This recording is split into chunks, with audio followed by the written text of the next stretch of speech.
जब भी कोई शराब पीता है तो कुछ देर तक तो कुछ नहीं होता, लेकिन थोड़ी देर बाद उस शख्स की आवाज में बदलाव होने लगता है। थोड़ी देर बाद चलने में भी मुश्किल होने लगती है और वो शरीर से कंट्रोल खो देता है।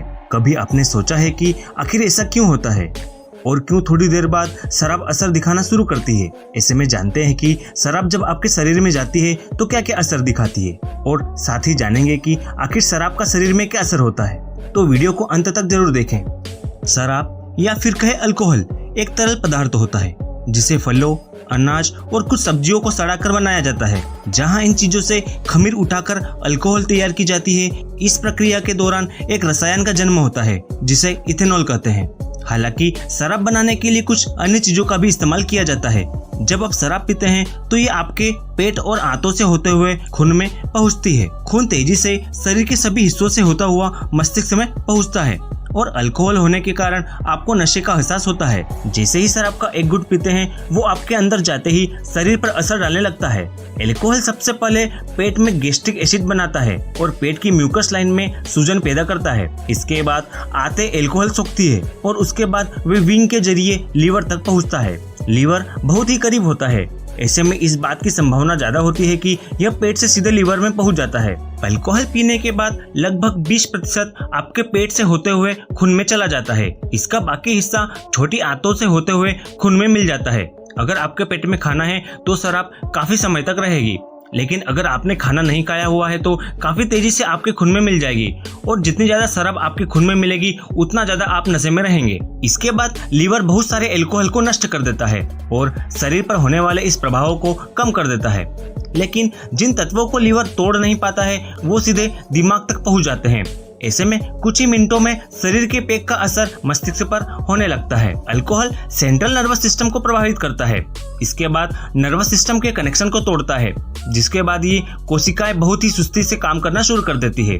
फिर मस्तिष्क खुद इस परिस्थिति से निपट नहीं पाता है। अल्कोहल मस्तिष्क के सेंट्रल पार्ट पर भी हमला कर देता है, जिसके बाद व्यक्ति खुद पर कंट्रोल खो देता है। जब आप शराब का सेवन करते हैं तो 5 मिनट में आपके दिमाग में पहुंचती है, जिसका असर आपके ऊपर 10 मिनट में दिखने लगता है। शराब पीने के तुरंत बाद डोपामाइन और सेरोटोनिन रिलीज होता है। यह केमिकल है जो हमारे दिमाग में प्रेजेंट होते हैं, जिससे आपको खुशी का अनुभव होता है। लेकिन जैसे जैसे ज्यादा नशे में पहुंचने लगते हैं तो इसका असर आपके शरीर पर दिखने लगता है।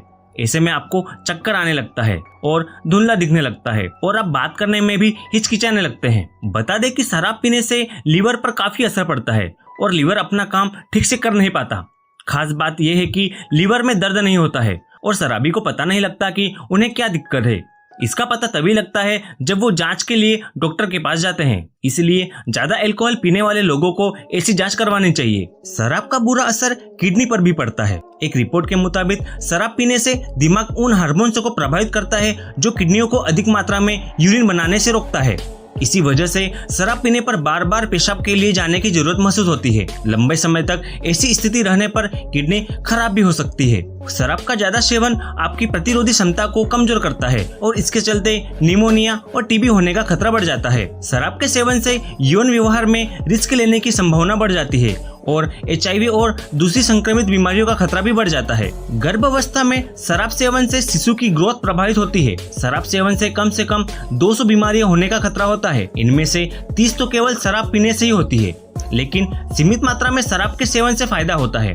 यह मान्यता पूरी तरह से खत्म नहीं हुई है। शराब का सेवन बंद कराने में जुटी संस्थाएं भी हिचकिचाते हुए मानती है कि कम मात्रा में शराब पीने से हृदय संबंधित बीमारियों और स्ट्रोक में फायदा होता है। अंत में यही कहूंगा कि शराब के हानिकारक प्रभाव होने के सबूत स्पष्ट है, लेकिन जो सबूत मिले हैं उनके मुताबिक इसके फायदों को संदेह से ही देखना चाहिए। एक नए अध्ययन में पाया गया है कि शरीर में शराब का संपर्क स्थायी रूप से तंत्रिका कोशिकाओं के आकार को बदल सकता है। यह बदलाव शराब की लत का एक बड़ा कारण बन जाता है।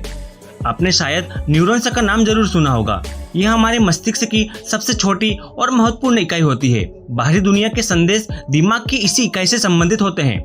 यह दुनिया से संवेदी इनपुट प्राप्त करके तुरंत मस्तिष्क को सूचना देती है। शोधकर्ताओं के अनुसार शराब सिनेप्स की संरचना के साथ साथ माइटोकॉन्ड्रिया की गतिशीलता को भी प्रभावित करती है। माइटोकॉन्ड्रिया को कोशिकाओं के पावर हाउस के नाम से भी जाना जाता है। सिनेप्स न्यूरॉन्स के बीच संपर्क के बिंदु होते हैं, जहां पर सूचना का प्रसार एक न्यूरॉन के दूसरे न्यूरॉन तक होता है। धीरे धीरे शराब हमारे शरीर में जगह बनाने लगती है और हमारे दिमाग को उसकी लत लग जाती है, जिससे लाखों बीमारियां घर बना लेती है। तो दोस्तों, वीडियो कैसी लगी कमेंट बॉक्स में जरूर बताएं और ऐसी वीडियो जानने के लिए अभी हमारे चैनल को सब्सक्राइब करें।